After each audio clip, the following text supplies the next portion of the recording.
Glória, glória a Deus, aleluia. A paz do Senhor Jesus Cristo a todos, um bom dia.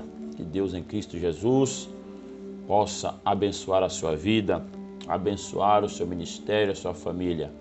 Nesta manhã, estamos dando início à lição de número 6, onde nós vamos falar sobre a justiça divina, a qual nós temos por título da Escola Bíblica Dominical, a Justiça Divina, a preparação do povo de Deus para os últimos dias do livro de Ezequiel. Que Deus em Cristo Jesus possa derramar sobre você, sobre a sua família, as bênçãos do Senhor. Quero te pedir, nos ajude, divulgue este vídeo, se inscreva lá no nosso canal. Toda semana nós temos uma lição novinha preparada para você. Abençoa nossas vidas aí também, compartilhando, dando o seu joinha, em nome de Jesus. Vamos à lição? Vamos orar? Soberano Deus e eterno Pai que está no céu, em nome de Jesus Cristo. Pai querido, nesta hora, Senhor, te apresentamos a Tua palavra, te apresentamos a lição que vai ser ministrada, Pai. Fala aos nossos corações, fala, Senhor, em nome de Jesus Cristo, Pai. Abençoa cada um, Senhor, nesta hora, para a glória do Teu nome. Amém, Jesus. Glória a Deus. Queridos, lição de número 6, Lição de número 6, que tem por tema a justiça divina. Texto áureo diz: com o puro te mostrarás puro, e com o perverso te mostrarás indomável. Salmo 18, versículo de número 26. Nós já adentramos ao texto áureo desta lição, E aqui eu destaco indomável. O que é indomável? Indomável não tem, na minha concepção, no meu entendimento, não segura, não tem freio, O salmista está dizendo, e o Senhor fala através da palavra dele, que com puro te mostrarás puro, mas com o perverso te mostrarás indomável. Ou seja, a ira, a justiça dele não tem quem apare, não tem quem coloca um fim, não tem quem diz, Senhor, não. A justiça dele para o ímpio, para o perverso, ela vem e ela vai chegar, mas para o puro, ele se mostrará mais puro ainda. Quando a pessoa, a justiça de Deus, ela vem dos dois lados, mas para o perverso, para o ímpio, ela vem mais rígida, Ela vem em forma de, ela não tem quem apare, não tem quem segure, não tem quem limite a Deus. Aleluia. Não adianta eu querer colocar, não adianta, porque nós vamos ver dentro da palavra dele, Ezequiel, não ore mais por este povo, eu não ouço mais a tua oração neste sentido. Não adianta você orar, não adianta você clamar, não. A hora chegou, o momento chegou, o povo vai passar pela a situação difícil, o povo vai sofrer, vai receber o castigo divino. Não adianta você orar, não, eu não ouço mais, não. Isso aqui é interessante, irmãos, que nós precisamos entender, que em determinadas situações nós precisamos saber se Deus está de acordo com as nossas orações. Eu vou dizer algo aqui já dentro desse, eu vou abrir um parênteses aqui dentro desta lição, Vou abrir um parênteses aqui, talvez você que vai assistir possa não concordar, talvez você que vai assistir possa não concordar, e é um direito seu. Nós estamos aqui para aprender, e não é eu que estou gravando a aula que sou o sabidão, não. Vou aprender com você também nos seus comentários, aquilo que você deixar aí. Mas nós vamos ver que Deus, em toda a sua trajetória na Bíblia, ele sempre usou o ímpio para corrigir o seu povo. Ele sempre usou nações que não o servia para corrigir o seu povo. Nós estamos vivendo os últimos dias de Deus na terra. Nós estamos vivendo, e nós já falamos isso na lição de número 1, que a profecia de Ezequiel, tanto ela foi local como ela é global. Ela é para os dias de hoje. E para os dias de hoje nós estamos vivendo os últimos dias do Senhor nesta terra. A vinda de Deus, a vinda do Filho do Senhor, ela é iminente a qualquer momento, né? Nós vimos e estamos tratando, vivendo um dos piores, talvez no meu entendimento, um dos piores cenários políticos na nação brasileira, em todo o território nacional, né? Mas por que isso está acontecendo? Por que isso está acontecendo? Nós precisamos saber que tudo está no controle de Deus. Não importa qual lado ganhou, não importa saber quem foi o lado que venceu. O que importa saber é que Deus, ele está no controle. E Deus, uma vez estando no controle, ele vai usar quem ele querer para corrigir o seu povo, para corrigir a sua igreja. A igreja precisa se levantar como atalaia, a igreja precisa se levantar como nação eleita, a igreja precisa se levantar como povo de Deus, glória, aleluia.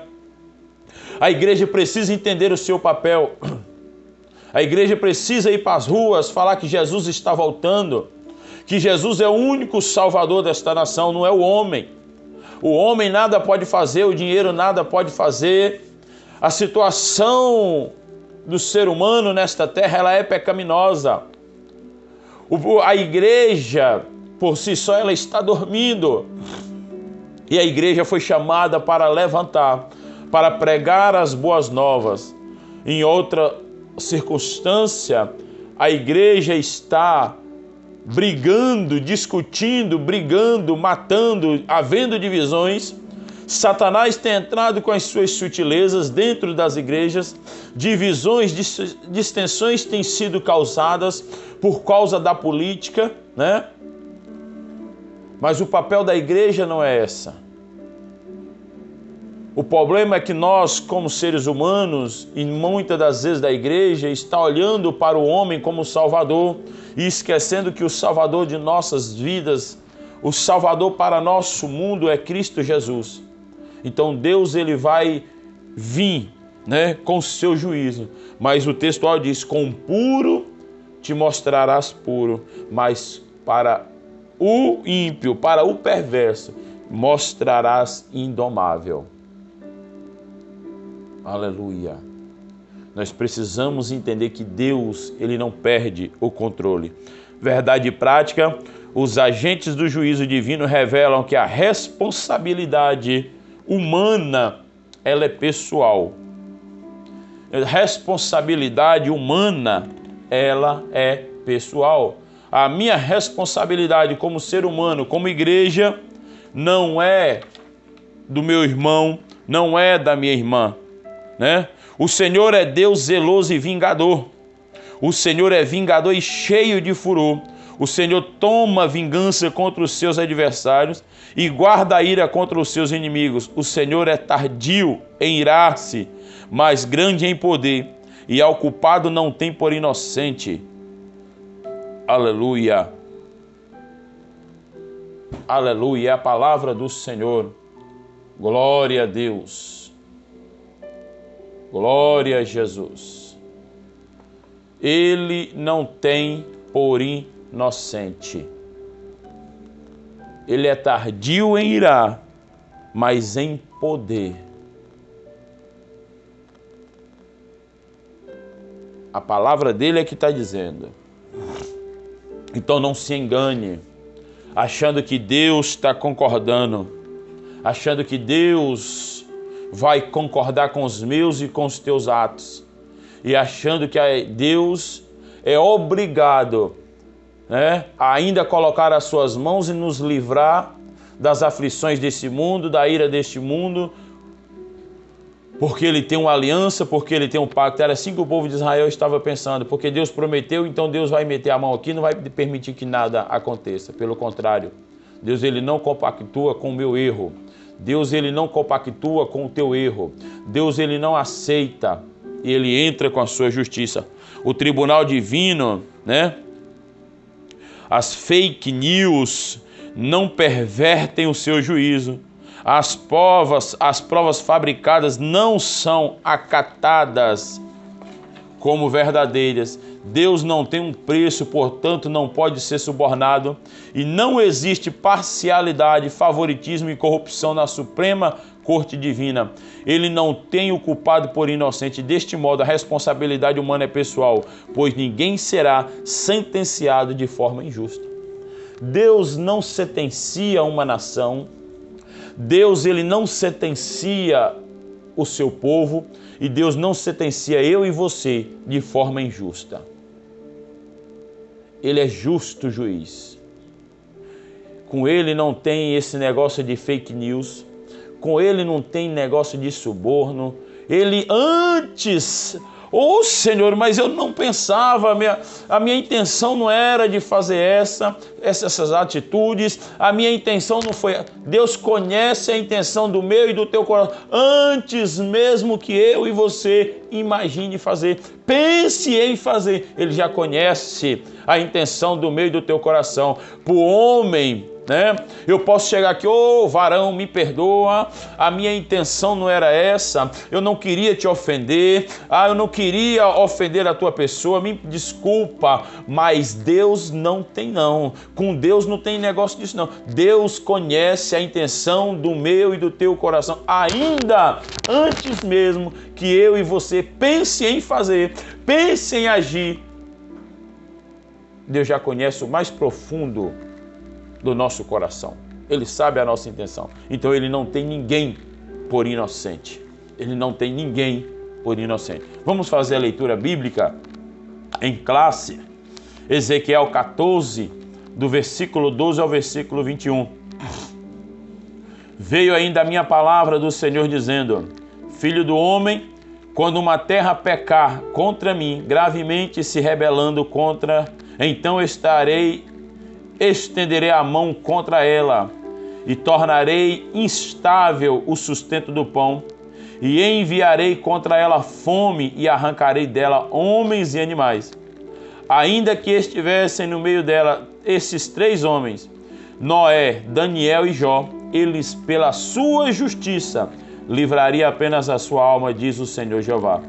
Se eu fizer passar pela terra nocivas alimarias, e elas a assolarem, que fique assolada e ninguém possa passar por ela por causa das feras, ainda que esses 3 homens estivessem no meio dela, vivo eu, diz o Senhor, em quem nem filhos nem a filhas livrariam, só eles ficariam livres e a terra seria assolada.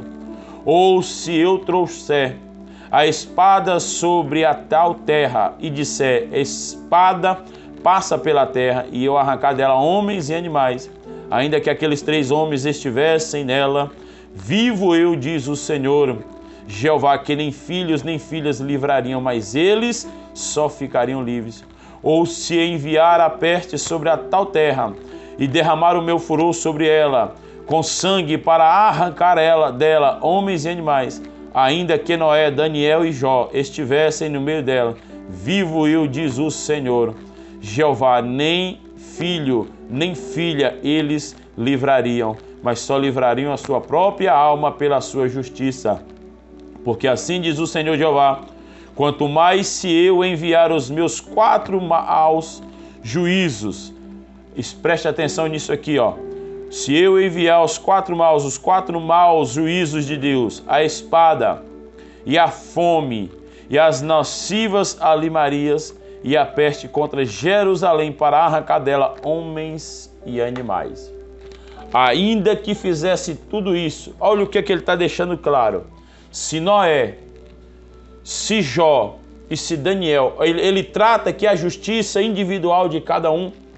Ele trata sobre a justiça desses 3 homens. Ou seja, Senhor, tem misericórdia desta nação. Deus, livre essa nação. Ainda que eles 3 pedissem, ainda que eles 3 estiverem, só livraria a sua alma. Ou seja, não é o teu filho, não é a minha filha, não é eu, não é você que vai livrar a nação ou o povo de receber a justiça divina. A justiça, ela vem como retribuição justa e fiel para cada um. Eu vou ceifar aquilo que eu plantei. Eu vou colher aquilo que eu plantei. Eu vou colher aquilo que foi plantado por mim. E se eu planto coisas boas, se eu planto justiça, se eu planto retidão, se eu planto obediência, se eu planto temor à palavra de Deus, eu vou receber coisas boas. O que Deus está falando aqui não é para nós obedecermos a Ele com medo, mas com temor. Deus não se agrada que eu faça as coisas ou que eu obedeça a palavra dele por medo. Não, eu vou fazer porque eu vou, senão eu morro. Eu vou fazer porque senão ele vai me matar. Não, eu preciso fazer. Eu preciso obedecer porque ele é Deus. E eu preciso temer a ele em obediência à sua palavra, em respeito à sua palavra e não por medo do que ele possa ou não fazer. Porque Deus ele faz, né? Deus ele faz. Vamos sobre o tópico de número 1, sobre a identificação do juízo divino. Uma leitura atenta dos profetas do Antigo Testamento nos ajuda a compreender as ações de Deus concernentes à retribuição do pecado. O discurso profético, à luz das Escrituras, ficamos sabendo que a ira de Deus nunca acontece sem uma justa causa e nem mesmo sem um prévio aviso. Amós 3,7. Isso aqui é interessante, porque Deus tem avisado. Deus avisou o povo de Israel. Deus levantou profetas para avisar o povo de Israel. Deus levantou homens para avisar o povo de Israel. Deus tem levantado homens e mulheres nestes dias de hoje para avisar a sua igreja, para avisar esta nação que Deus ainda está no controle. Deus tem levantado homens e mulheres para avisar que o controle ainda está nas mãos dele. Deus não julga, queridos, né?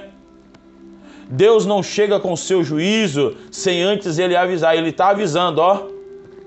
A cada dia ele está dando um aviso prévio, né?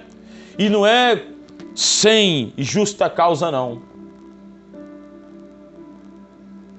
O que está acontecendo nos dias de hoje não é sem justa causa. O que a igreja vai passar ou o que a igreja está passando não é sem justa causa. E não é por falta de aviso, não. Não é por falta de aviso, não. Deus está avisando. Deus tem avisado.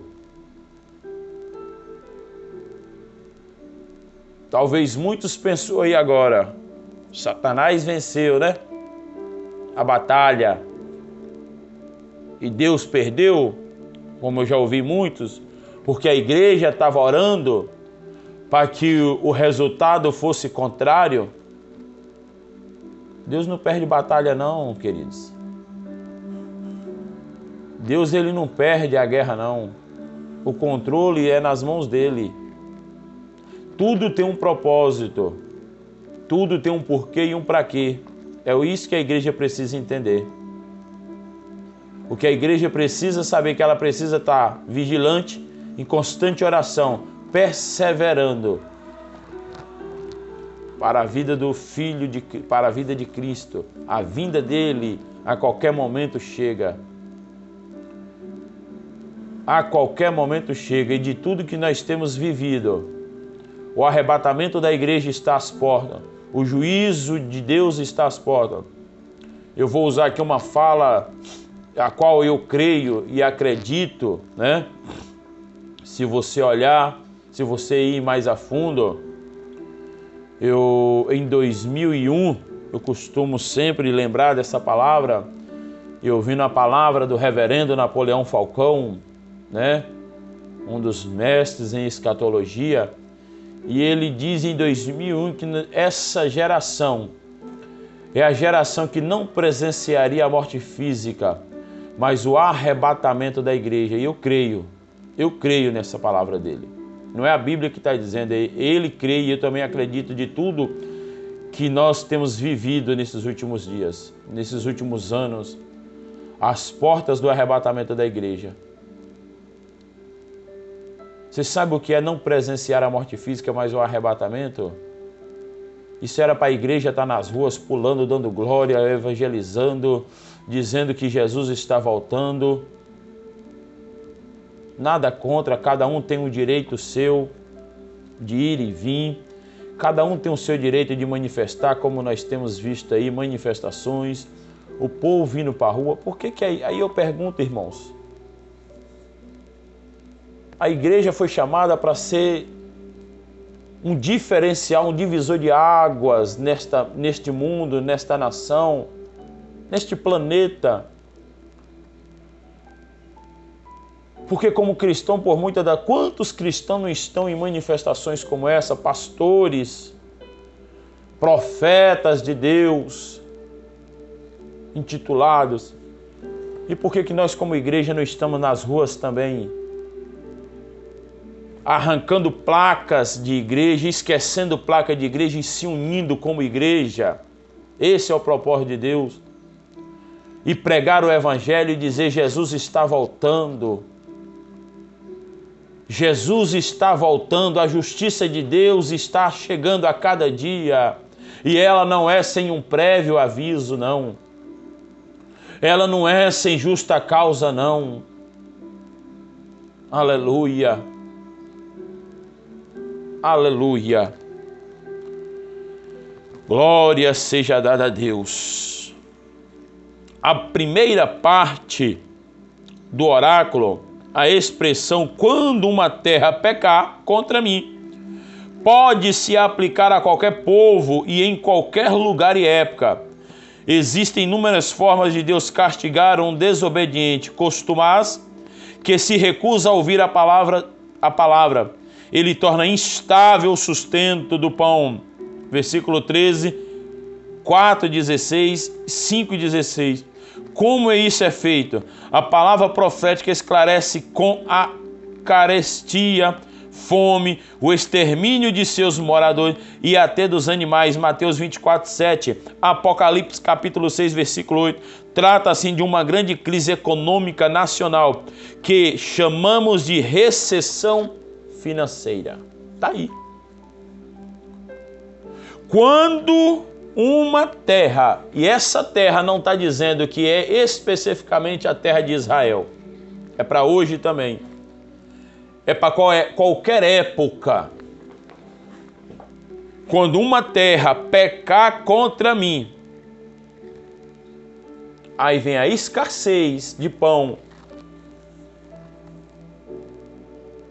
aí vem fome, né? A recessão financeira, o país quebrado. E quem não busca na palavra do Senhor, atribui 100% a culpa aos governantes. E esquece que há uma justiça de Deus por trás disso. Há um tribunal, e esse tribunal, esse mesmo que está dando o aviso: olha, se a terra pecar, eu entrarei. A terra que se levanta contra mim, que vira as costas para mim, eu entrarei com o meu juízo. Eu entrarei com o meu juízo, né? A descrição dos agentes do juízo divino. E Javé quem manda as chuvas e fertiliza a terra e os campos, né? Ao invés de agradecer a Deus, eles agradeciam as abençoadas colheitas a Baal. Oséias 2:8. A seca era um sinal visível do castigo divino. A espada, linguagem figurada para designar a guerra, também resulta em fome e peste. Ezequiel 6:3-12. A fome é uma referência à escassez de alimento, provocada pela destruição da produção agropecuária, e a peste é resultado da epidemia causada pelas mortes no campos de batalha. Mas no versículo 21, o profeta acrescenta a figura dos animais ferozes. No versículo 21, o oráculo inclui Jerusalém como destinatária da profecia, de modo que podemos afirmar que essa palavra profética é para qualquer nação e época. Não é só para Jerusalém. Não é só para Jerusalém, é para nós nos dias de hoje. Você já parou para se perguntar, né? Tudo que tem acontecido, epidemias, pandemia, tanta ira, tanta escassez, inflação, recessão financeira, crise econômica. Está na Bíblia, irmãos.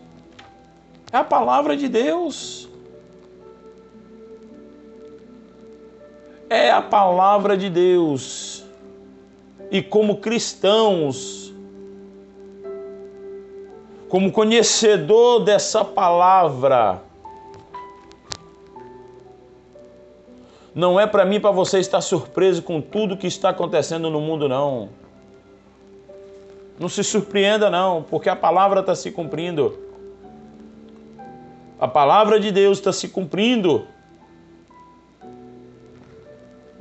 Tópico 2, sobre a petição que Deus não atende. Isso aqui é interessante, viu? Preste atenção. Porque tem petição que Deus não atende, não, irmãos. Tem oração que Deus não ouve, não. Tem pessoas que estão passando momentos difíceis, né? Eu vou contar algo aqui, rápido, dentro da lição, dentro desta petição, para você entender. Certa feita fomos fazer uma visita na casa de um irmão de outra igreja, de outra denominação. E chegando lá, a família pediu a visita, pediu que a gente fosse lá visitar, orar. E quando nós chegamos lá, estava o irmão sentado, um presbítero, e acabado, magro, desfinhando na magreza, né? Como diz o ditado popular aí, da grossura de um cabo de vassoura. E ali nós chegamos para visitar, começamos a conversar, lendo uma palavra, orando pela família. Para encurtar a história, e ele se abriu com a gente. E quando nós levantamos as mãos para orar por ele, foi claro a voz de Deus: não ore não, porque quem está tratando aí sou eu.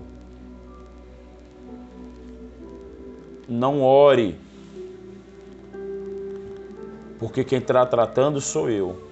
Queridos, instantaneamente nós paramos. O irmão reconheceu o que ele tinha feito, falou do que ele tinha feito, porém ele não quis se arrepender. Saímos dali e mais ou menos com 15 dias aquele irmão veio a falecer sem pedir perdão a Deus. O coração dele travou de uma maneira terrivelmente. Mas Deus deixou claro: não ore não. Então tem oração que Deus não vai ouvir. Parece que o que eu vou falar aqui é absurdo, mas até para nós orarmos por uma pessoa, determinadas situações, nós precisamos saber se Deus concorda. Porque muitas das vezes o que a pessoa está passando é um tratamento, é Deus tratando. Por muitas das vezes Deus está tratando com a pessoa e nós queremos, na nossa generosidade, orar por ela para Deus abençoar. E aí sofremos também porque Deus não aceita, Deus não ouve, Deus não concorda, né? Então Deus, nem toda petição Ele vai ouvir. Talvez você pergunte: mas eu orei e nada aconteceu. Eu orei e a vida do irmão não mudou. Tem oração, tem uma petição que Deus não vai ouvir. É Ele é a pessoa e Deus. Acabou. Nós encontramos em Jeremias e Ezequiel duas situações hipotéticas de orações intercessórias de justo que Deus não atende. O exemplo de Moisés e Samuel e o de Noé, Daniel e Jó. Deus está deixando claro, ainda que eles estivessem, ainda que eles pedissem, ainda que eles clamassem, só livraria a sua alma. O exemplo de intercessão pelo pecador, Deus aceitou poupar a cidade de Sodoma e Gomorra atendendo à oração intercessória de Abraão. Isso só se houvesse pelo menos 10 justos em Sodoma. Gênesis 18, 32. Moisés e Samuel, dois baluartes de Israel, foram atendidos nas petições em favor do seu povo, nos casos de pecado e rebelião. Êxodo 32, 11, 14, Números 14, 29. Deus perdoou o povo reiteradas vezes. Israel se rebelou contra Deus e ainda no Sinai, com o culto do bezerro de ouro, mas Deus perdoou e os renovou o concerto com os israelitas. Êxodo 34, 10. Inspirados nessas experiências, dois dos homens de Deus que oramos uns pelos outros, Efésios 6, e intercedemos pelos pecadores para que eles se arrependam e venham a Cristo. Então são casos diferenciados que Deus ouviu, Os exemplos de intercessão pelo pecador. É claro que nós temos a obrigação, nós como conhecedores da palavra, nós precisamos estar orando pela nação, pelos pecadores que não conhecem a palavra de Deus, que estão cegos espiritualmente. O Deus deste século, salvo engano, 1 Coríntios 4, salvo engano, é 2 Coríntios, vai falar que o Deus desse século cegou o entendimento deles. E nós temos que orar pelos pecadores, orar por eles, para que Deus perdoe os seus pecados, para que Deus abra o coração, para que Deus entre com a sua mão poderosa. Um castigo inevitável.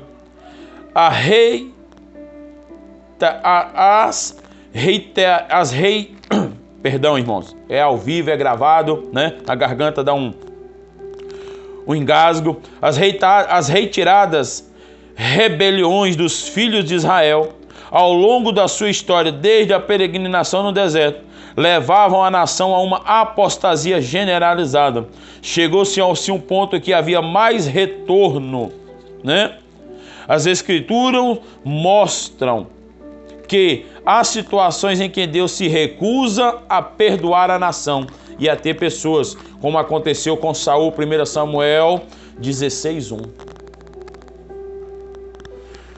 Aleluia, Jesus, glória a Deus.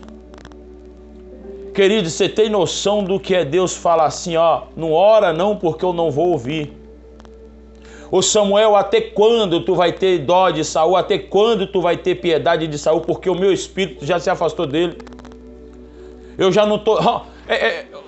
irmãos, na nossa linguagem de hoje é assim, eu não tô nem aí para Saul, Eu não tenho mais nada com Saul. Por que tu ainda está tendo pena dele? Por que tu ainda está tendo dó dele? O meu espírito já não está mais com ele faz tempo.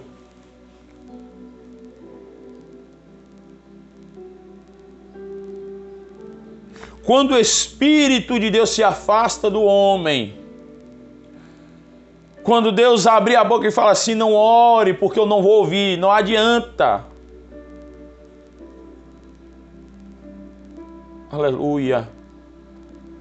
Queridos, Deus ele é justo. Deus avisou Saul por várias das vezes. É questão de obediência. É questão de obediência. O profeta Jeremias intercedeu pelo povo. Jeremias 14, 21, mas Deus endureceu sua resposta ao profeta, afirmando que nem mesmo Moisés e Samuel seriam atendidos se orassem em favor de Judá. Samuel E Moisés ora pelos pecados do povo. Deus ouve lá no início, Êxodo 32:11. Mas se Moisés agora orasse por Judá, Jeremias 15:1, nem eles Deus ouviria. Deus não ouviria, nem a eles Deus ouviria. Glória.